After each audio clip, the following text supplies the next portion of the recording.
हमारा चिंतन गीता अध्याय 9 श्लोक 3 पर चल रहा है। श्रद्धा श्रद्धा पे हमारे चिंतन हो रहा है।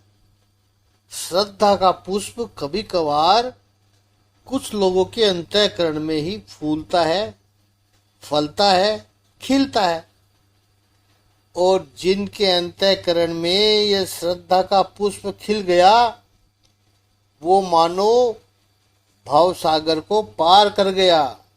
उसके लिए राज विद्या प्रकट हो गई, सब स्पष्ट हो गया उसके लिए। और नहीं आई श्रद्धा तो संसार के चक्कर लगाते रहो, निवर्तन्ते, अर्थात बार बार लौट कर आते हैं, भटकते हैं। जन्म यदि उन्होंने लिया है तो मरना बाकी है, मर गए तो वापस जन्म लेना बाकी है, लेकिन वो भटकना चलता रहता है। इसी अध्याय में प्रभु कहेंगे, 9वें अध्याय में 21वें श्लोक में कहेंगे, क्षीणे पुण्य मृत्यु लोकम विशंति। ये लोग अच्छा काम भी करेंगे, ऐसा नहीं है कि नहीं करेंगे, लेकिन अच्छे काम करके पुण्य की गठरी बांध देंगे। पुण्य की गठरी बांधकर स्वर्ग में जाएंगे और स्वर्ग में वो पुण्य खपा देंगे, क्योंकि पुण्य तो अव्यय है नहीं, पुण्य तो व्यय होता है।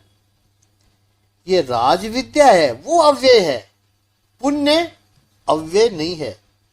तो सारे पुण्य वहां खर्च कर डालेंगे। पुण्य खर्च कर दिया तो वापस आओ पृथ्वी के ऊपर, निवर्तन्ते, उनका आना जाना चालू रहता है। जब तक परमात्मा की प्राप्ति नहीं होती है तब तक इस संसार में भटकना चालू रहेगा। इस दृष्टांत से और थोड़ा समझे कि एक नगर में उसके चारों तरफ दीवार बनी हुई है, किला, मजबूत किला बना हुआ है। किले की दीवार बनी हुई थी उस नगर में पहुंचने के लिए, ऊंची ऊंची, जिसमें प्रवेश करना असंभव था। केवल एक द्वार था उस नगर में जाने के लिए, छोटा सा। किले के अंदर सब बिल्कुल सुरक्षित थे। एक अंधा व्यक्ति गया नगर में, प्रवेश करना चाहता था। चारों तरफ तो दीवार है, स्पर्श करता हुआ दीवारों को घूमता जाता है। उसने पूरे नगर की परिक्रमा लगा दी दरवाजा ढूंढते हुए, और जहां 4-4.5 फीट का दरवाजा आया जहां से वो प्रवेश कर सकता था, उसके पहले तक वो दीवार को स्पर्श करके चल रहा था, और दरवाजा आया उसी वक्त उसको खुजली आ गई। चलते चलते उसने 2-3 बार खुजलाया दोनों हाथों से और वापस दीवार को स्पर्श किया तो दरवाजा तो चला गया। अब घूमो वापिस फिर से पूरा। संसार में हमारे साथ भी यही होता है। भोग योनि में भटकता हुआ ये जीवात्मा जन्म मरण में चक्कर लगाता हुआ ये जीवात्मा अंधा है, और जहां ये राज विद्या का परमात्मा से मिलने का द्वार आता है वहीं पर उसे विषय भोग की खुजली आ जाती है। कुछ इच्छा निर्माण हो जाती है, कुछ कामना निर्माण हो जाती है, दरवाजा चूक जाता है। परमात्मा की ओर जाने का वापस मृत्यु संसार में चला आता है। परमात्मा का दरवाजा, परमात्मा की ओर जाने वाला दरवाजा छूट गया। वर्तमनि निवर्तन्ते, भटकता रहता है। यह हमें हमेशा याद रखना है कि जीवात्मा परमात्मा का अंश है।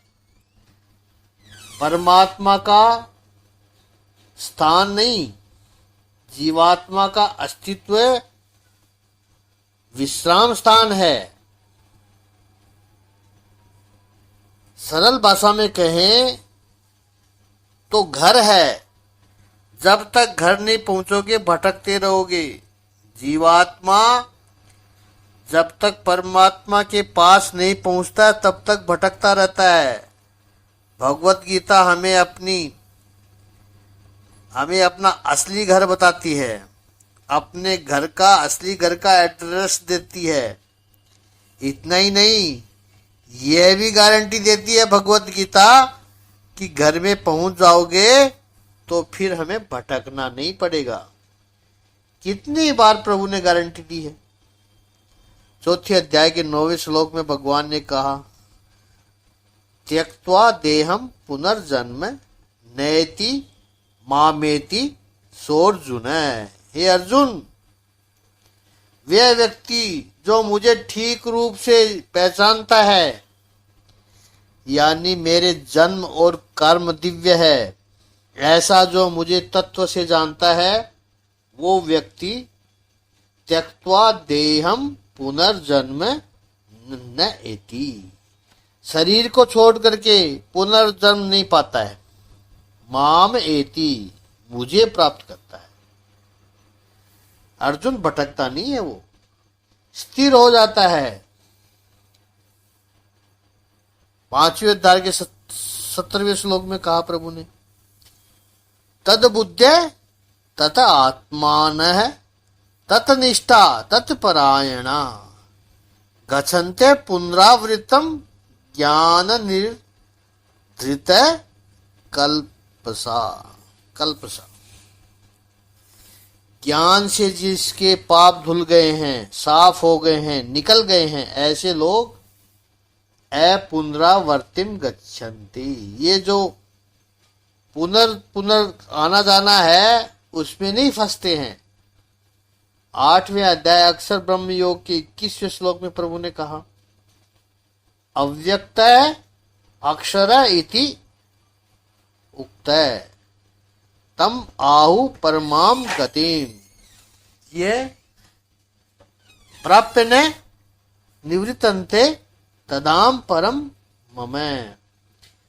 जिसको प्राप्त करके वापस आना नहीं पड़ता है, वापस भटकना नहीं पड़ता है।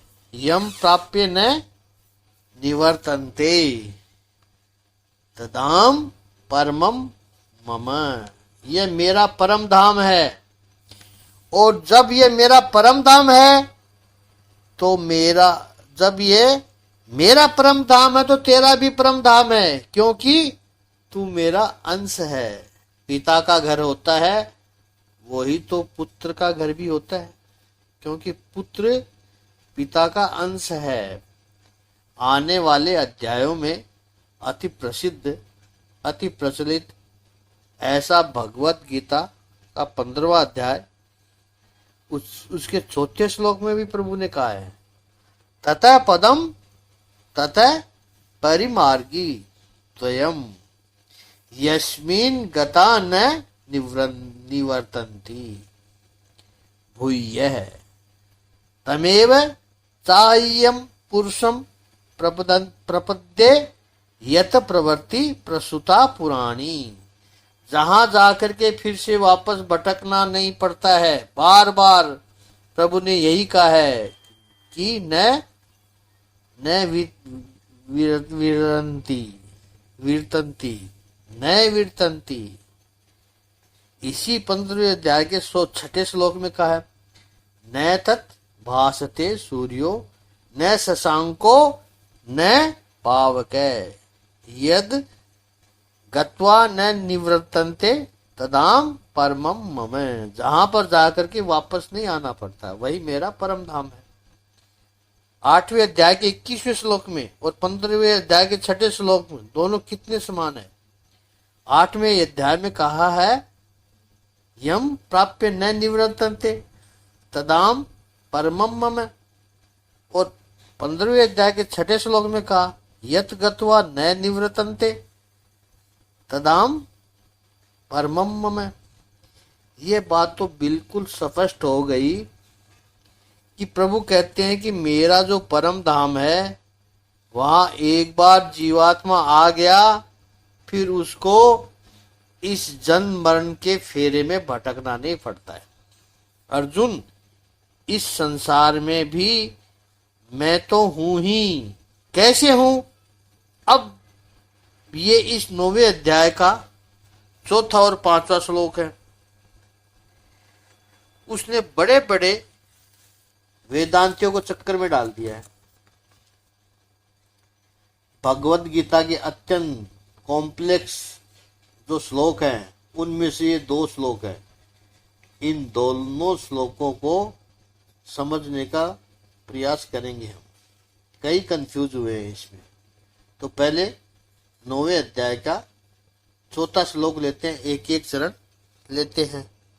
मया ततमिदं सर्वं जगदाव्यक्तमूर्तिना मतस्थानि सर्वभूतानि न चाहन्ते स्वस्थिता। 9वें अध्याय के 4थे श्लोक का सार अर्थ यह है कि ये संपूर्ण जगत मेरे अव्यक्त रूप द्वारा व्याप्त है। समस्त जीव मुझ में है किंतु मैं उनमें नहीं हूं, ये प्रभु ने कहा। भगवान कहते मया यानी मेरे द्वारा, अव्यक्त मूर्तिना यानी अव्यक्त रूप से, यानी मैं हूं लेकिन प्रकट नहीं हूं। मैं तो हूं ही, मेरी ओर से देखो तो मैं हूं, लेकिन संसार की ओर से देखो तो मैं अव्यक्त हूं। इदम सर्व जगत ततम, ये सारा जगत ततम है यानी व्याप्त है मेरे द्वारा। सर्वभूतानि मतस्थानि, प्राणी मात्र जीव मात्र मुझ में रहे हुए हैं। मतस्थानी मुझ में है।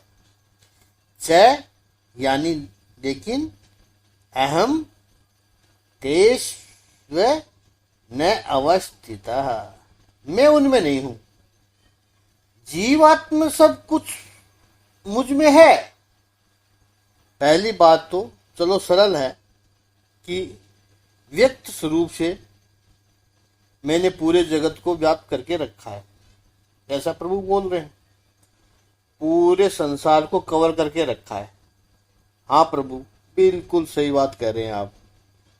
सब भूत मात्र जीव मात्र मुझ में है लेकिन मैं उनमें नहीं हूं। यह कॉम्प्लेक्स है, इसे समझना है। पहली बात तो यह समझे कि भगवान ने अव्यक्त मूर्ति से जगत को कैसे व्याप्त करके रखा है। जैसे डेमोक्रेसी की बात कहें, सरकार है, सरकार पूरे देश को चलाती है। आपने कभी यह सोचा कि ये सरकार है क्या? नेता तो बदलते रहते हैं, एमपी पीएम ये सब तो 5 साल में बदलते रहते हैं। अच्छे पीएम हो गए तो और 5-10 साल में बदले जाएंगे। पोर्टफोलियो बदलते रहता है, वित्त मंत्री दूसरा आ जाता है, फिर भी सरकार चलती है। किसी प्रेसिडेंट का पीएम का निधन भी हो जाए तो भी सरकार तो चलती है, राष्ट्र तो बंद नहीं पड़ता। अब ये सरकार है क्या? सच पूछो तो जिसको हम सरकार कहते हैं वो एक सिस्टम है। इस सिस्टम के स्पेयर पार्ट यानी बदलते रहेंगे, वो बदलते रहेंगे। व्यक्ति है, स्पेयर पार्ट वो बदलते रहेंगे। एक ऑफिसर रिटायर होगा, दूसरा आएगा। कोई ऑफिसर छुट्टी पर गया होगा तो उसका काम कोई दूसरा संभालेगा। सारा सिस्टम वर्क्स होता है।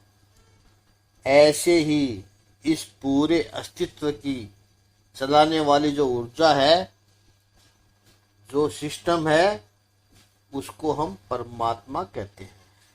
प्रवृत्ति चलती रहती है, पात्र बदल रहता है, सत्ता चलती रहती है, सिस्टम चलता रहता है। तो सत्ता हमेशा अव्यक्त होती है, अब्स्ट्रैक्ट होती है, अमूर्त होती है।